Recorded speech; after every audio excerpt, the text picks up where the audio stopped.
Seigneur, que ta grâce, seule ta grâce. Nous voulons instaurer un état de droit.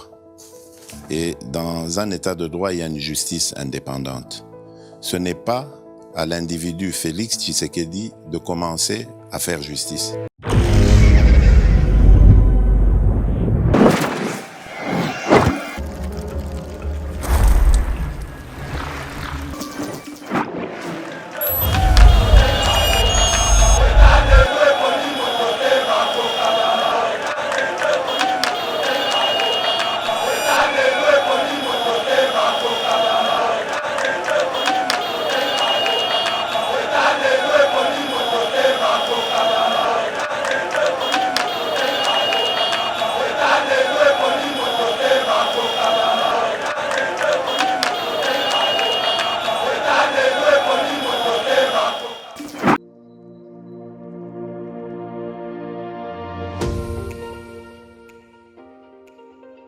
La République démocratique du Congo est un géant au cœur de l'Afrique. Le géant a été blessé à cause de multiples guerres causées par la mauvaise gestion de ses immenses richesses tant convoitées. Lelo géant a telemi pona kotonga mboka na ye na ba élite ya sika ba congolais nyonso ya mboka pe bandeko ya diaspora. Plateforme projetrdc.com ezopesa ba opportunité ya ko travailler ensemble à distance. Kokoma investisseur to actionnaire pe ko investir na ba projet de développement na RDC. Projet RDC est une plateforme professionnelle développée en Allemagne par M. Max Kachama pour soutenir les investisseurs congolais. Une plateforme professionnelle avec plusieurs services comme Cash Money, Ponako assurer avenir Nayope à Bananayo. Yaka ko investir na bourse internationale, il y a ba actifs, il y a Facebook, Google, Mercedes, Bitcoin et autres. Projet RDC gère plus de 30 millions d'actions et crypto de ses actionnaires en bourse. Projet RDC crée la nouvelle et première classe d'entrepreneurs et investisseurs congolais qui investissent avec toute assurance et transparence en bourse internationale.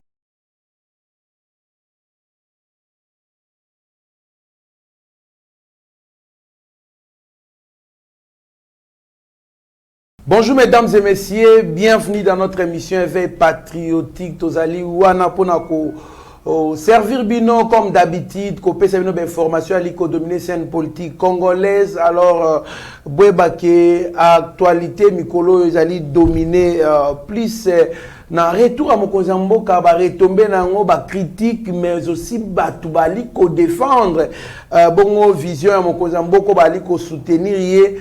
En tout cas, bali peut répliquer pour recadrer batu oyo bali ko semer ba incompréhension ba malentendu na mitu ya peuple congolais. Donc basali toujours au point pour nako répliquer. Alors tokolobela bongo matali retour à Mokozamboka quelques réactions. Tokolobela pe lisusu nenge rentrée judiciaire ya cour ya conseil d'état plutôt qui lobby pe tokolobela matali actualité pour la ville province ya Kinshasa en détail.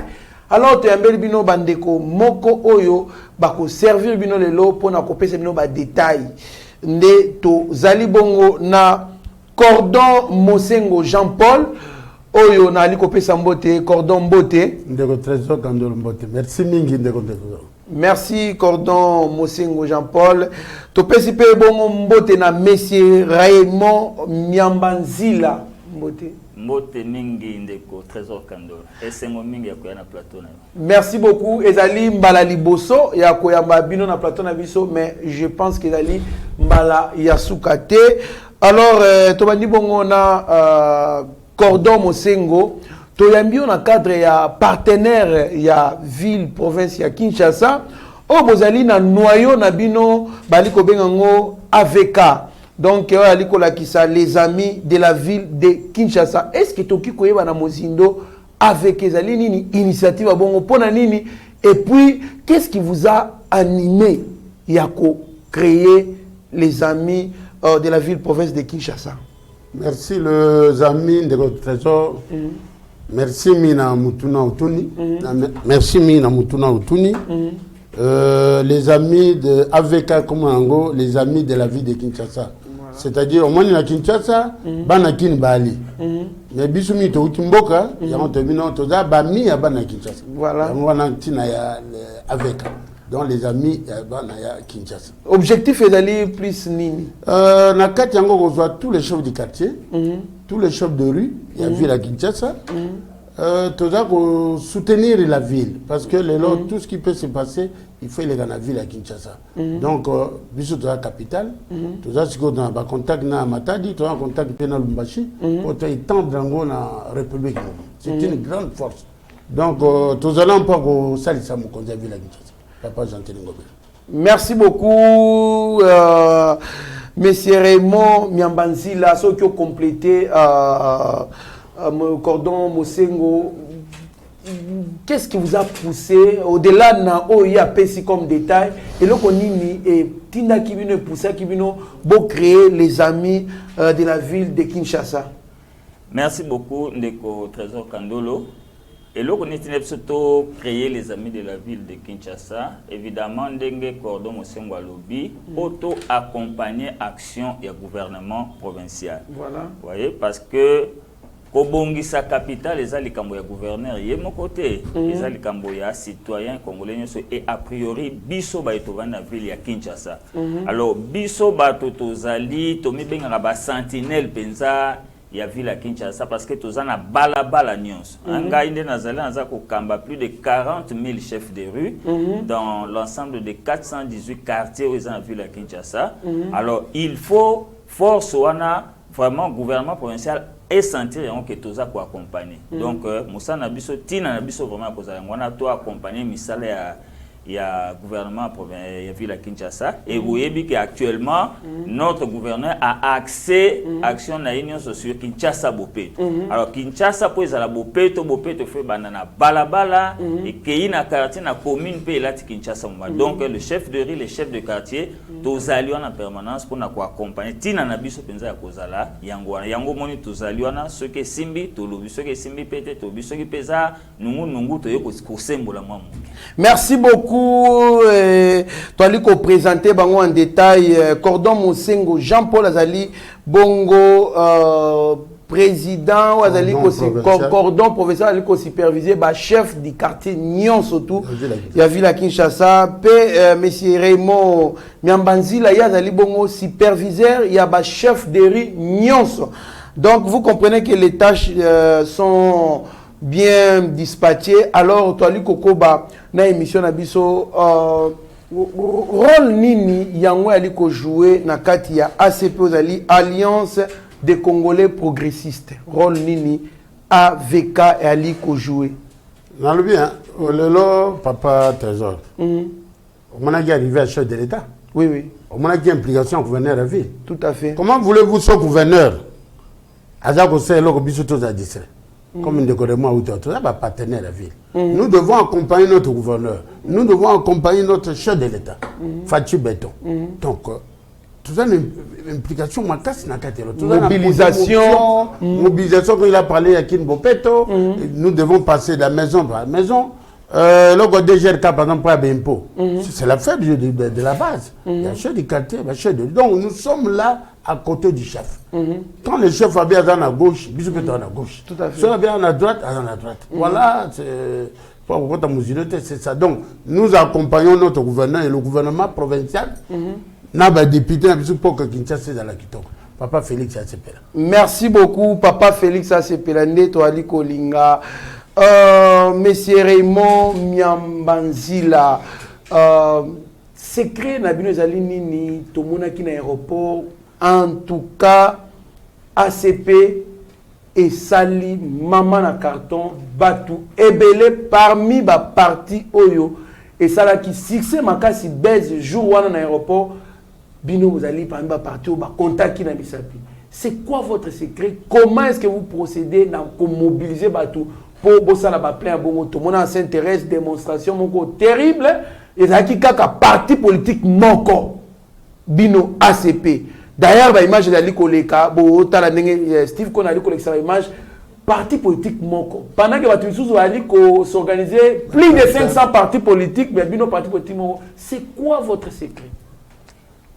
Na banzi ndeko secret ezalika ka sens managérial ya Mwana Mboka Jean-Tini Ngobila. C'est un grand manager, c'est quelqu'un qui est très bien organisé. Quelqu'un qui prend toujours au sérieux ce qu'il fait. Et na banzi batonion so baza ko approcher na siège na bazomo na kaza mutu mo digne ya ko sala confiance dozo mona bato baza ko affluer donc na ACP ndenge moko ko sakanate. Alors biso nge cordon mosengo lobi en tant que chef de quartier, chef de rue, toza d'abord abolo bela biso ACP pas biso zaka nandu d'abord accolé au gouvernement parce que nous l'accompagnons. Mais na kati na biso tango bande ko butuna moy baza ko apprécier ba effort ya ndeko gouverneur Jean-Tini Ngobila. Bazo mona ndenge ni nazo tambu sa Kinshasa kito na banzi que on est toujours prêt pour accompagner na vision na ye. Alors le quoi a accès vision na ACP yango tino monete il y a des masses et des masses baza Kolanda ba kota na ACP. Donc secret monsieur Zalité, c'est un bon manager, c'est quelqu'un qui fait les choses avec sérieux et c'est quelqu'un qui a de l'avenir. Donc yangwana ozomona za ko attirer ba batu bazoya bazokota en cascade batu bazali belé. Donc mingi olobeza. Merci beaucoup Cordon Mosengo. Maintenant tu as un bilan, il y a Jean-Tini Ngobila na ville province à Kinshasa, tu as qui dernièrement députés nationaux, qui ça va député à ville province, il y a Kinshasa plutôt, députés nationaux, voire même qui secondé par les députés provinciaux, quelques députés provinciaux. Oh, ça qui est classé comme le Kinshasa, ils ont une absence, il y a autorité. Donc l'État est absent dans la ville province à Kinshasa. Bambouteillage, bas désordre et qu'on soit salité. Alors ça fait beaucoup de baise jusqu'à tel point que tokoyoka ki moi nous mention moko ya ko censurer bongo nani gouverneur malheureusement et simbité par rapport ya ndenge batu ba lobela bambouteillage et autres. Est-ce que ezali a sorte ezali lokuta papa Trésor pour ne pas donner mon point de vue. Papa Trésor, il y a un peu de malam. Baboga libanga na mango yeteli. Ngobila, on a gouverné la ville à Kinshasa. Oui, batumi, même yo Trésor, deux autres émissions, quand c'est baninga no supposa balinga kote. Ba député depuis to vota bango, yo ka bango ba na ba commune, même na ba quartier, ba na bango te.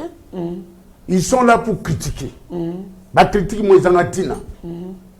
Vous avez vu, tu as une hôtel de ville. Il croyait que Ngobila, Azali Naye, Pamba Zana Batute, Balinga Kaye. Non, nous avons démontré ça. Balobi, député, soi-disant, député, on a Balobi Lelo. Ça, le bilan. Moutounen, nous mandat ici, c'est le bilan. Vous ne voyez pas, c'est la haine. Mais Bango, c'est le bilan. Na quartier, na Bango, na Bani, na Bango. Tous ces députés nationaux ou provinciaux. Tout ça, c'est la Bango d'ici 2 ans, 3 ans. Oui, oui. Togotou n'a pas passé, c'est nous qui dirigeons les élections à la base. Togotou n'a pas Bango. Ndekonangai, il faut qu'ils aient mouzoua. Olobi, bimondis. Biso to tamboli na jeep. Toza ko kita, comment on dit ça? Commune par commune. Commune par commune, oui. Toza ko tout na mito, nous avons des images, nous balakoya beaucoup moins nango. Immondis beaucoup égalité. De l'aéroport de Tobanaï Mbokinkole. Ti centre-ville, même centre-ville, ils m'ont dit non. Et ça, acharnement. Oui, ils m'ont dit ma belle. Au toilette, je m'y mette. Nous m'obélez encore la Togosi, ça m'a donné. Kinshasa, c'est là qu'on gagne. Totamboli, commune par commune, dans le long, il y a venu boulevard le Mumba. Et là, ils m'ont dit c'est ça. Mawa. Vous avez tout le monde y a un côté. Mais avant, je vous dis, au cours de la chose, on le voit ça. Mais Pascal Ezaki solo makasi. Dans la place Mobo, on a eu un terrain municipal, on a solo. Quelqu'un dans le stade de Tata Raphaël, on a somme permet un grand séminaire. Son petit séminaire au grand séminaire. Ma place, c'est ébélé. Les lois, ils ont été. On a sali tout. Ils ont fait. À sali tout, on a coûté au tête de vie. Un kate. On a baka bomba. A coûté ba nyongo. Nyongo, a fouta ba nyongo, a sala boy. Mais Fatih était ma boko. Nous c'est la puissance il y a président Tshisekedi. Voilà. Encore bouger de votre président Tshisekedi, j'ai besoin de toi. pour le dessin de ville. Il n'y a pas de mon continent yo. Oye le beli yo, oye le belinga. Bah le bimi dit tout le temps, tout le monde est immondiste. Bateau bazo mbongo liboso, n'attend mon temps te somme. Na congolais ba fâché. Mbongo e beli pour si immondiste et célèbre. Les longues bateaux soit ceux qui combien mbongo moké na le hier pour la simplicité à comptabilité. Mais à moké ba niba qui va vérifier pour ça et ça. Autant on va monter quelle bouteille. Est-ce qu'un bouteille va faire yango bien? Quel est la DGI? Vraiment. Quel est la DGI? Au moins, il plaque immatriculation. Il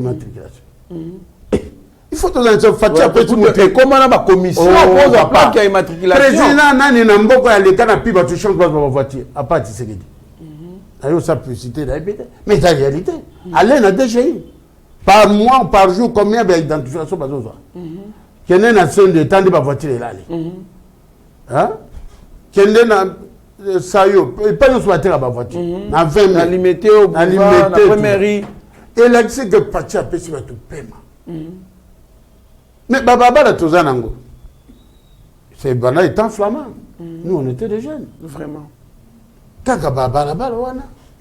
Ce n'est que normal. Congolais a évolué. Fatia est bloqué automate à l'école. Non, Bakisami, Babotami, Bakoli, Bangope, Baboti. Alors, moi, je suis gentil. Non. Tout créé Baba. Oh, papa. Et c'est moi, Oyebi tozanga na yo na ville poto ngoro poto kende. Voilà, on peut déjà bilan. Oui. Bilan muke wana kuzana bilan te. Wana vend goût. Ya pété. Mais la petite exemple plutôt pour l'embouteillage. Moi na mboka ta oui, effectivement. Les longs poto dans centre de ville à poto comment rompenga il faut tous les cas par université. Chantina habité, c'est un visionnaire. Et les gens savent na zo bisango na bypass. Surprise nécessairement les lots les cana nanga ba rompo mais les longs dans centre ville à tous les can tous les gars et les ça ouh te go bien na bypass et c'est moto on lui donne des moyens on lui donne baptême wana pour ça là ba qui quitte aux en Afrique n'est pas mutabet en bonane mpo mayolo pour que comment c'est l'emba aux yeux avec eux bazo ça la si va venir qui quitte yo ce que musango 5 ans il est député wana zolo. Quel est son bilan? Banda ya comme député. Vraiment, merci. Mais bien, tu as bangoté. Tu as la bango na élection. Merci beaucoup, Cordon Torozong. Et là, nous devons reconnaître quand même pour que Banda, il faut, il faut balouka limiter tout, passer par limiter quand même. Zelana, qu'il y a vraiment ouf de soulagement. Alors, ce que tu as dit, qu'on a même langage na Steve Konde, HD, les petits génies. Achebiso image oyo tant déclaration de député semaki bango AVK na kati ya ACP ba sangana ki ba ke kokuta na jatingo bile bongo basola ki tokuta na sima ya vidéo na ndenge botiki misana bino pe merci mingi botiki misana no botiki bana mibali basi ko na kokuta na ngai lelo na tongo lelo et c'est mon mingi pe na pesi bino Botondi makasi et pas bino banso boebi mboka na biso tango tozaki élection tobandi mosala na le 10 avril 2019 kino lelo yo tosali 2 ans et 3 mois 2 ans et 3 mois na bandi tosali misala ebele mingi na to inauguré ngote mais na suka mbulu bomona misala ebele ekoza inauguré même zando bazolo bana bango moko ba obeta maboko tango bomona zando ya sika et bandi pe esili ba projet ezali belé et elengesa wana ba projet monsieur eza koya ya koleka elengesa alors na koloba boye bino ba chef de quartier, bino ba chef de rue, Bosimba opération Kinshasa Bopeto. Parce que Kinshasa ndemboka na biso, bino mde bo vandisi yango, bino mde bo simbi yango. Il faut que Simba Kinshasa Bopeto. Calme ezala, mais mosalande et salema. Moto na moto abongisa liboso ya lopango na ye. sima lopango na ye na kati ya lopango na ye. Parce que ceux qui balabala ils allaient propre, c'est que quartier ils allaient propre. Ceux quartier ils allaient propre, c'est que commune ils allaient ceux qui commune ils allaient propre, c'est que ville ils allaient propre. Chantilingo Bilambaka senga kina ba chef de rue pe à quartier ba continuer mosala na bango ya kopeto la Kinshasa. Bongo ba dongolo miso bango moko ba koyoka soni ya solo likambo oyo toza ko kengela pe toza ko zimele yango malamu. Tikango bilasala musala azala en plein mandat oya malamu ja sasa oyo gobani no les états matière pour informer d'une manière polie d'une manière bonne parce que Kinshasa za yanga na bino ya biso so batokino donc d'abord message ya paix pour batonga ba porter bacha mugulu ba tendance dans Kinshasa ndenge biringa nde to nyango te puis de deux to kokota ndako ya chaque député ko tika ba jeton ya salon. Ils doivent travailler avec nous. Na ba ministre, pas au Vani, le ministre n'habite pas au-delà. Les députés va venir dans le quartier na biso. Donc on va nous donner kagotika, ba officier, et dans la farde, c'est dans la police. Donc on va tika no ba jeton. Pour tout ça na biso pour Kinshasa il y a biso. Nous laissons nos femmes. Vous tout nous maintenant là la tête, tout ça on note. C'est du jamais vu. Tout ça parce que Tony Moko. Merci beaucoup Wanato Baloki bon kota superviseur ya ba provinciaux nyonso ya obaliko kama ba rue ya Kinshasa monsieur Remo Nyambanzila tout olanda image wana après avoir ba député ko critiquer ko sa déclaration moko oyo soki maîtrise ezaki na batu misusu te mbele to lo ba makama misusu bokene ko solana Gentini Ngobila nini. Et puis pourquoi il fallait que vous ayez un hôtel de ville? Merci beaucoup Ndeko Trésor Kandolo. En fait, ndenge tolobaki, ça dit que biso te ko comprendre parce que lorsqu'on fait face à l'intox, il est comme le kola bitumba. Vous voyez? Motozo sala musala, bino bozali on a ko intoxiqué à gauche et à droite pour na ko pesa image à mabe. Alors to kenda ki ko sala déclaration de soutien à son excellence monsieur le gouverneur. Kotali sa contrario makambango balobaki ndenge kordo lobi tozui toya avant toya na to sala ki déjà enquête na biso tozui to mati de Kinkole to eti na centre ville et pourquoi na Kinshasa solo Kinshasa poubelle c'est révolu et si la sikoyo toza en transition donc Kinshasa en plein nettoyage ezokina objectif donc final Kinshasa Bopeto et Gentini Ngobila sous la bénédiction de Fachi Béton Gentini Ngobila va faire un mandat naé à kozongisa Kinshasa oyo nde tozako benga Kinshasa la belle papa ndeko Trésor Kandolo na mati na taxi nazo tamba ngamo okutu na seranda na no compte te chauffeur de taxi abi ya solo penza ko tozako yoka kin la belle mais to comme sous ko mona malembe ke Kinshasa ko mozonga kin la belle tuni chauffeur de taxi pourquoi abi o mona tendenge minda epeli pa papa lelo yo courir katani to moni bana ya mike on est clair tout na libanda na artère publique azu moi kaye azotanga a récupérer moi devoir na et parce qu'il y a l'éclairage public soki muta e makamba Kinshasa ote à Okanzatan sous Gentini Ngobila ça c'est sous 10 ans à la tête de la ville de Kinshasa alors qu'azoke na 3e année na tala ba réalisation ataku tumotema ba ya moto lobaki na discours na que bondi makape makama malam tolongwa na culture wana nyonso koluka koniata donc sokoto kitaka na hôtel de ville te enga kotika la bona mutu ya peuple kinois ba kinois na ba kinois que non Kinshasa ça salité ça solo et loko moko te papa lelo oyo phénomène kuluna na yebite ben bozo constater que to komi ko bossa na ngoma le malé grâce à la parfaite collaboration entre Gentini Ngobila le gouverneur et la police ville de Kinshasa et baza ko zwa bana bazo rendre bango utile à la nation bazo ke no sala bilanga kuna to ko ya susu ko lia masangu tout ça oye moko ebisaka moko lo bindenge bo kende boye bokozonga mine ba su mine ko sala te ba misusu ba père de famille ba misusu ba père de famille voilà oui continuez vous avez la parole bongolo wa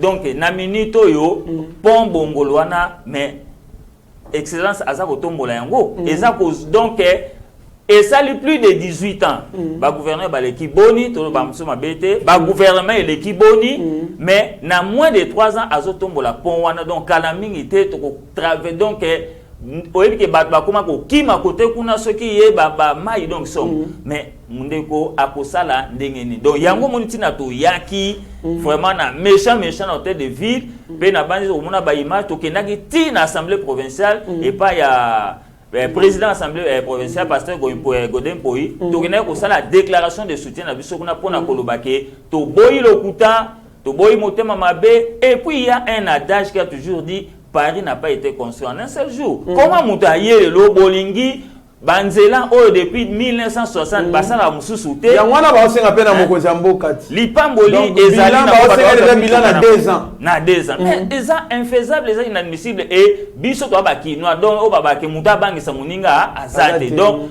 soki boye na intox ba chef de quartier, ba chef de rue bazaka ka toujours si ma gentil toko telema toko démentir et si ka oyo to moni ke moi ko se zali azamo konzi boko approcher ye boko talisa ye boko pesa ye pe maboko boko bunda buna yango na depuis to lança ki bango appel to bi toko ya ozali député national provincial ozali ministre to ya ko na lopango na yo ngai chef de rue na bobetela okokoko na otike la ojeto en salongo parce que Kinshasa bopeto c'est l'affaire de nous tous et zo bana barabara tiliko donc voilà ndeko tina oyo monaki biso to yaki moto na hôtel de ville parce que il faut que soutenir mutazo sana misala malamu toi qui mécontent toi qui très mécontent il fallait l'exprimer voilà. Merci beaucoup mais après hôtel de ville to monaki bino pe na cathédrale intention za kinini bokendaki ko sa nini bosengela ye pardon bosengela ngobila pardon bosala nini to moni bino bokei na cathédrale ko sambela ndeko kuna toke obonzela mwana ngobele pa mwana Yesu ah bon Thomas déjà que binemi baza mingi ngobela za pepe azotambola yena Félix et c'est un modèle Fatibe béton Fatibe béton bako tambola nzela mako tobio yo so totiki ye bayuda bakoya bayuda ba député on a bayuda batamituna ya piège batamituna lokuta odosala na bokasi na yo to na bokasi ya nzambe bazangi même base bazangi base tobi to longola pa ba satan bali pa bayuda Jésus a bazan na cathédrale na 24 novembre tokyo bonde ya to sengi Jésus tobi Jésus muto a 6 mandat na été vraiment sala nyoso boto bomba yawa ko bomba sama ba mort pe mais bomba pe ba vivant yango to yaki na fungola ya cathédrale bomba na to pesa yi fungola to loka ngobela za na Jésus songo loka ngobela audience que no beta porte à cathédrale ba ko pesa yo audience Jésus va vous autoriser tokyo bomba ye yango tant to bombi ye Jésus na ko lakisa bino de quoi il est capable.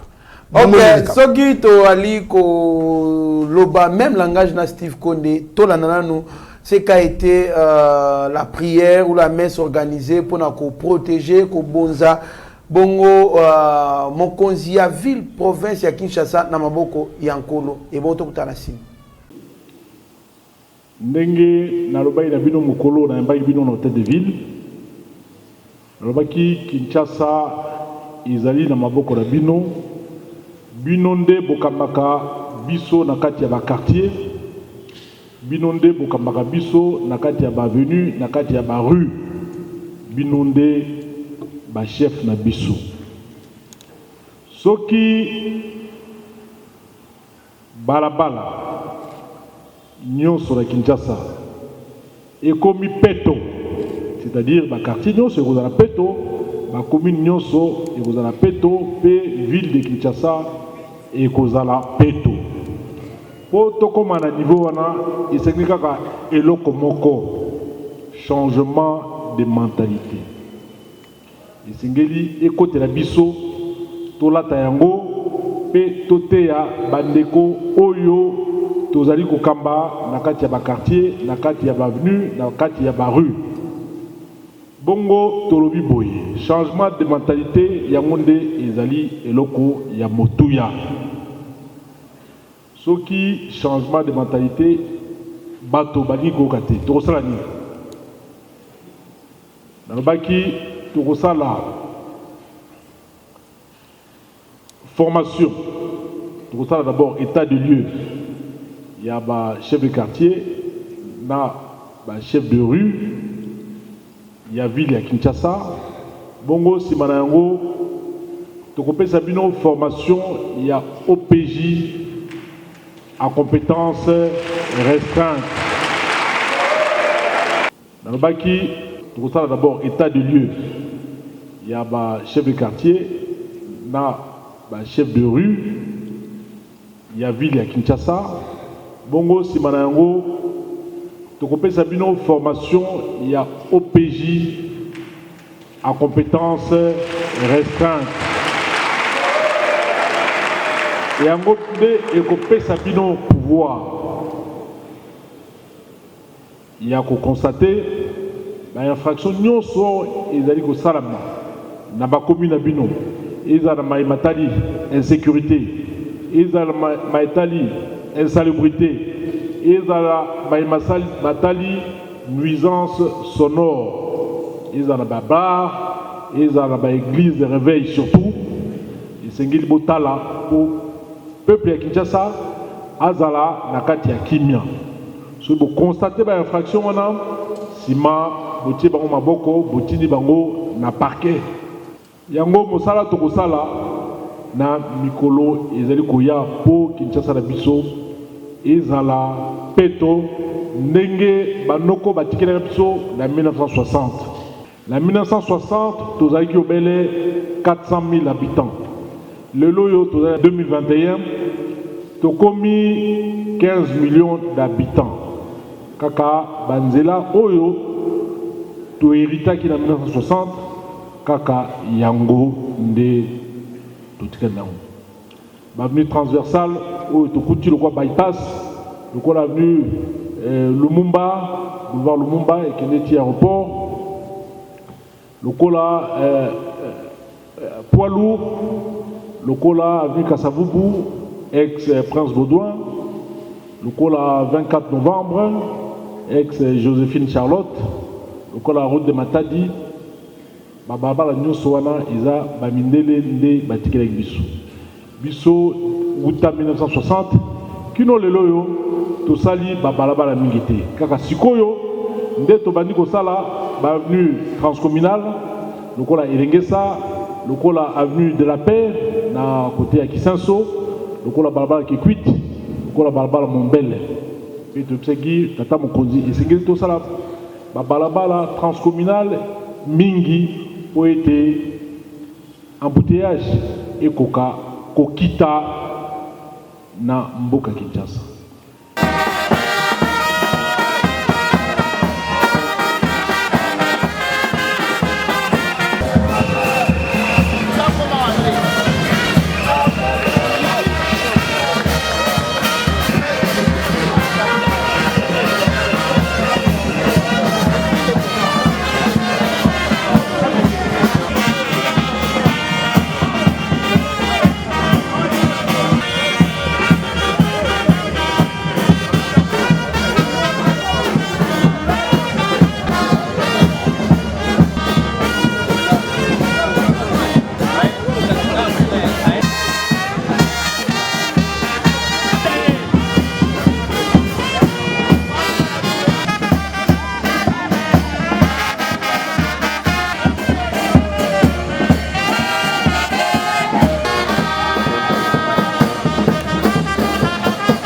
Oui, cordon tout le monde ndenge zalaki en tout cas est-ce que Bozaki rassuré vraiment qu'il a protégé?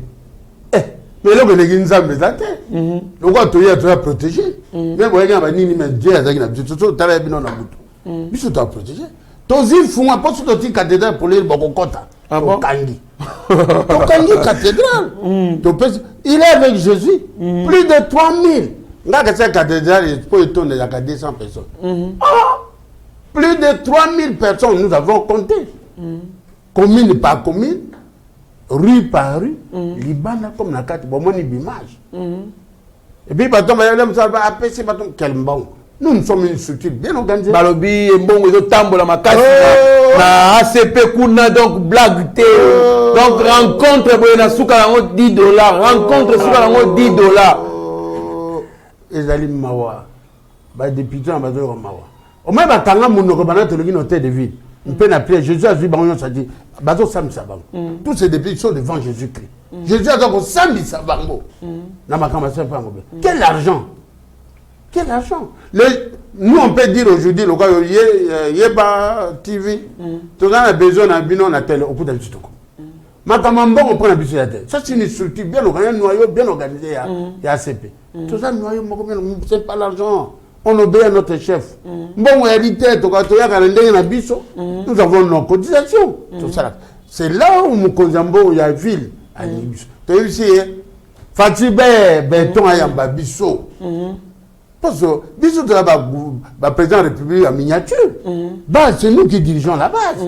Ayamba, Yoka, Bisso, Tale Sengo. Basso, Mouta, ça, il va foutre un maréchal à l'époque. Mais on est à l'église 0 sur 0. Fatia Abissa, c'est encore rien. Oh, tu sais qu'il y a un aéroport. C'est encore rien. Vraiment. Oh, papa, tu sais, il y a Nzelo, il y a l'icolo, pas tout ça dans l'icolo. Fatia, il y a l'Axabolingo, Bakinoa, Balingi. Et puis, il y a un secret, il sera encore réélu. Il va voter. C'est bon. Il va voter, pas battre, ça, c'est grave. Voilà. Alors, d'autres, c'est traite il faut parce que yé balingi mais batmusu kako yina ba collaborateur te Fachi béton aux encore dans 5 ans.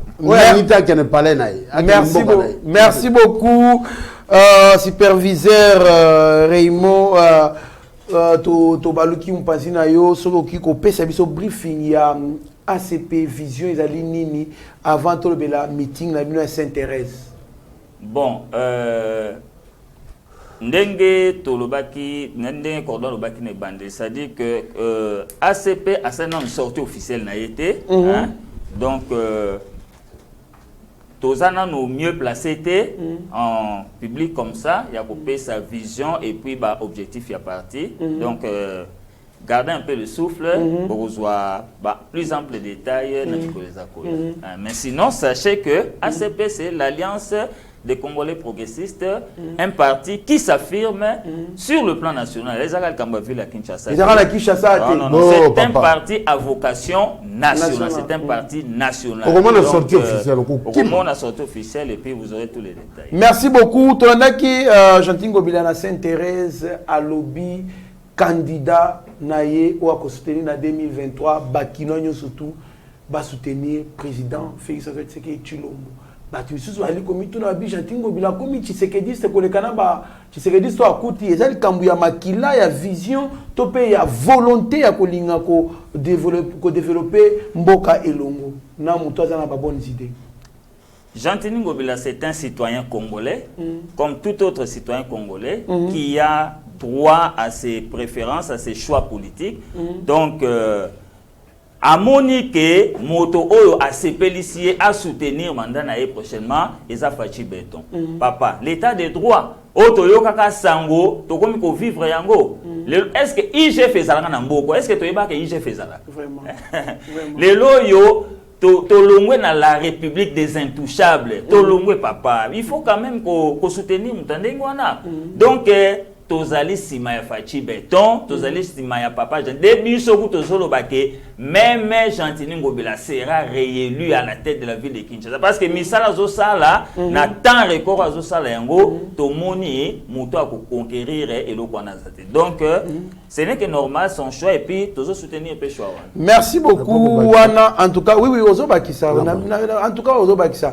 Wana vraiment ya kosambeza te d'ailleurs jumo to vanaka na baninga anabiso ba collègue ya boulot to sola ka to bien en tout cas Jantingo bilali ko sala musala blague te ba grand travaux banzele zali ko sala mezali ko tongama minda bazo éclairer Kinshasa donc makambo ata salité ndenge zalaki vraiment ba immondiste vraiment ndenge zaki eza isusu bongo te mais wana eza message nga particulièrement na koleka par ba collaborateur ya Jantingo bilate mais na loba ngamoko papa ya vie pour Kinshasa talela biso ba veni et baby poto talela tellement peto et comme déjà au kota en tout cas salité tozobo sanango déjà mine de koti banzela talela biso ba veni et comme soki mbule beti poto ba moto et baby si oui ba moto mute baby si bato mapango bazoboka mai na balabala moto eleki essaye neti kotimbola et puis bazel biso moko mutoboma kotimbola bazelu koteka biso moko nga na yebi nga na mwana masina quartier 3 na yebi ne makambo za Salem donc boka isela biso bakayas na baveni ba mabela jaune na baveni et kosala biso bien to baluki côté à cordon nasi na lobi mabete cordon na mosenga bosenga na nga le malam na tunelomo oui Fatibert béton. Oh, il y a compte du président. Fatibert béton. Oh, c'est le mythe. Voilà, merci beaucoup. Nani bakisa kasi olinga ko bakisa oui. Oloba pe loko lingo loba. Na yebisi yowa. Ba béton ba fachi béton c'est la biso. Ba tunyo so musu ba kena pa na ba ko conseil maka. To senyi na occasion. Je crois président Alanda TV na bino na ebite.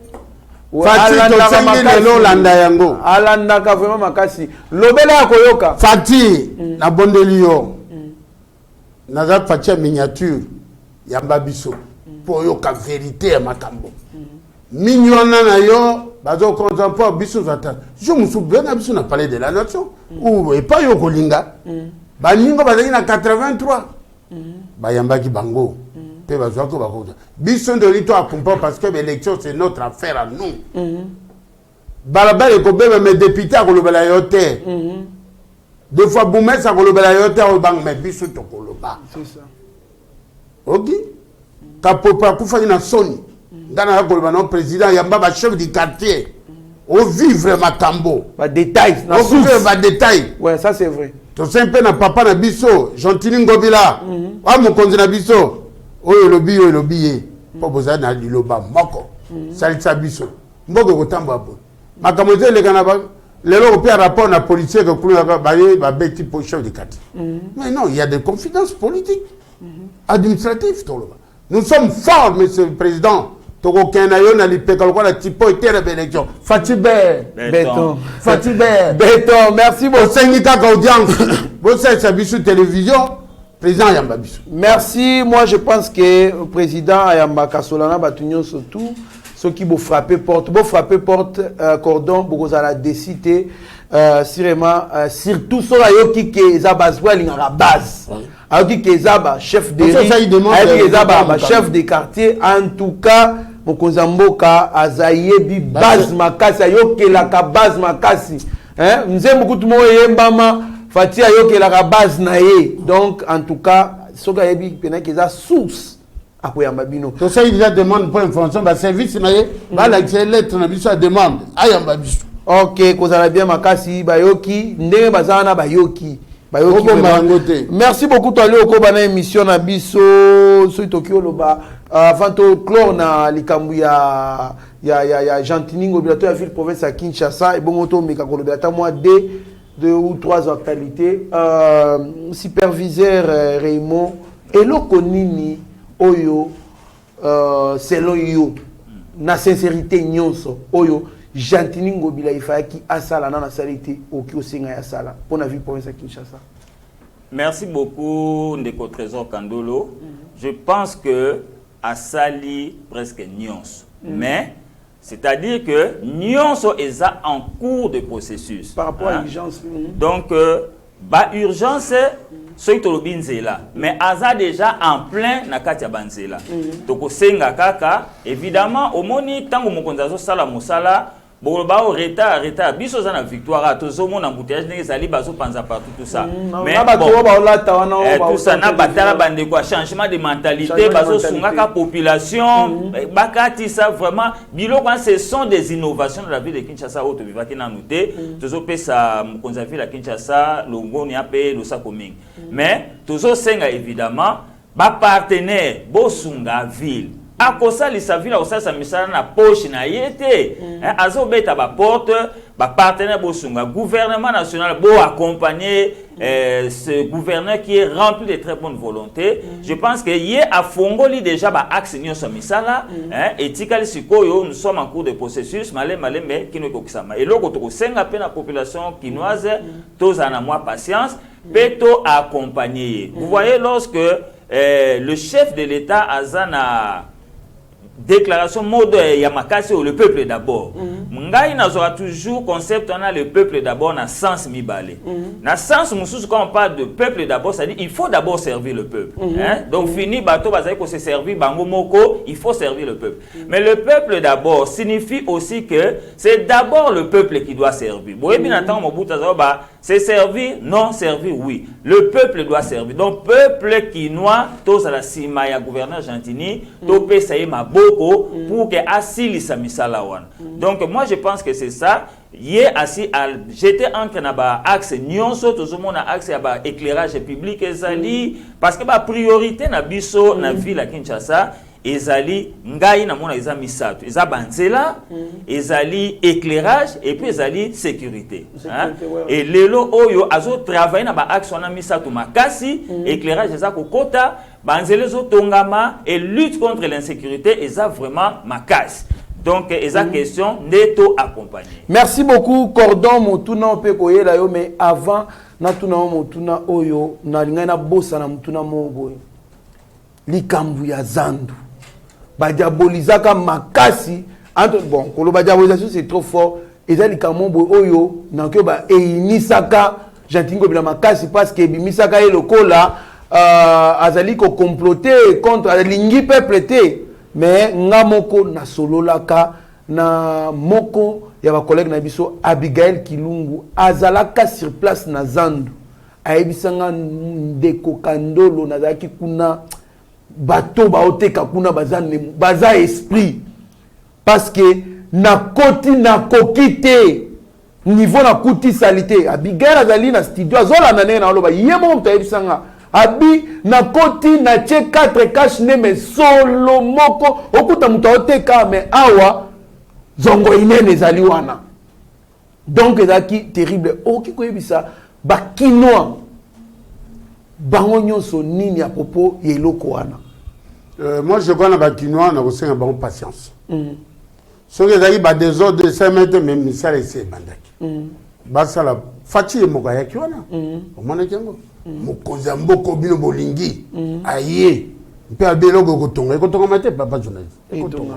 tozala moi patient ndeko alobaki babatia Paris en un jour te tozala calme ça nous fait mal aussi parce que bato bamesa melelo basala biso eloko kotika soume. Tu sais que les hommes passent et les institutions restent. Tikaka et lembo. Loka le ngobela nje olba moko elengesa. Te bay passe a toloba ezaya ngobela. Ba fa pe comment ekotika là. Etika yo ko benga ruto na ruto. Balo zando ekozala mariage ya papa Tufati yena ngobela. Bazala kimé ça nous fait mal. Basi musu ba vivaka ba ba mais patience c'est les kinyonso. Bateau na bateau parce à cause il y a tous ces gens là soit députés soit Kengan Fulani oh bateau une toxique bateau pour un bossa des autres non tout un moment des autres tout un moment et que bientôt mandat ici là faut monter c'est pas jamais va député tu sais que Bangombe va député on a bah y a quand na base de tout na biso ah ça va pas mais au moins quand télévision moi je suis comme ça moi non ce n'est pas ça bah y a biso tout na bon ça le tu dis des décisions donc quand on a aux général aux colonel aux ministres aux députés donc on paye ça yo jeton ya salon au bout de bateau tu avais pas ba voiture qui pas au bout d'accord ba konji wana zolo non bande konanga pa ya zando ba kitsa mutema ngape nazali kinwa lokola bango na côté mutute mais passage ya président na ngobila et la tibisuko il y a l'espoir ba kotonga biso. Merci beaucoup concernant elonino oyo akokaki kosala to zali kosenga asala pona na sala ngoti. Hier dans un programme d'action ça qui na député et pas député provinciaux.